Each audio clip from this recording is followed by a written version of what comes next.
Alright, hot take alert. Love Island at its heart is about forming connections, not tearing people down. So, heard about the whole thing recently, and I had watched a few seasons of the show as well. And, racial slurs are not just words, even in the past. So, I thought about so many things when I was hearing about this. I thought about the show in general, what it means that you're literally building bonds between people. I thought about rap battles. I thought about wrestling even. There's many different things I was thinking about in different contexts. I'm going to break that down for you. So, in the show itself, excuse me while I'm looking at my little book here, I just thought how asking for compassion in this context does not excuse behavior, because the behavior itself is breaking down things. It in itself is like a slap in the face to saying that we want to continue that behavior, which is what even like AI itself doesn't do that behavior. So if we're looking at AI, if we're looking at the technology, you input the behavior if the behavior is going to happen.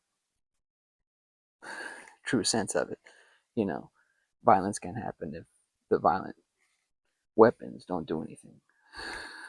The war doesn't happen if the people with the weapons don't do it.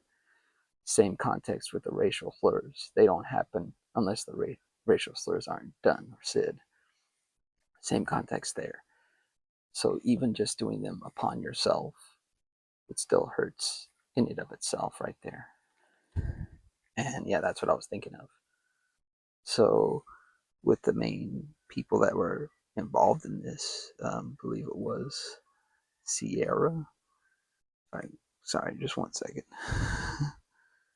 Just looking over my notes here about everything. It's a lot. But just the racial slurs, asking for compassion. There has to be real accountability and real change. So socially, we are not making racial slurs actively to only ask for compassion after, because that's what is being used in that case. We're just basically going to continually do the same thing. It's like bullying. Well, it makes people tough, and that associated context doesn't change. you know it stays verbatim the same way. Just like with phones or something, we have internet on it, it continues to stay on it the same way. Well, you gotta stay off your phone. I'm on my phone right now. So see, that's all. And just like in rap battles, I was thinking about that. Performers play with intensity and insult. There is also an unspoken boundary that's not broken in mutual respect and artistry. But when those are broken, it's just lazy cruelty at that point. You're just basically being lazy and cruel at the same time. And it reminded me of like MJF and like in AEW, one of my favorite wrestlers in there, and like his the way he talks, the way he like does his attacks on others on the microphone.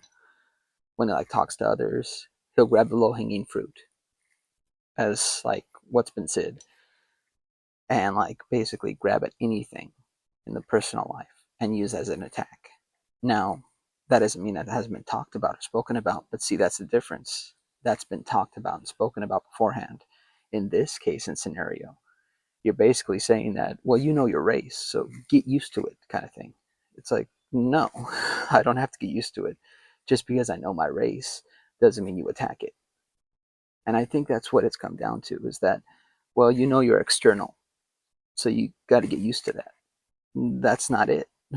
That'll never be it. End of interview.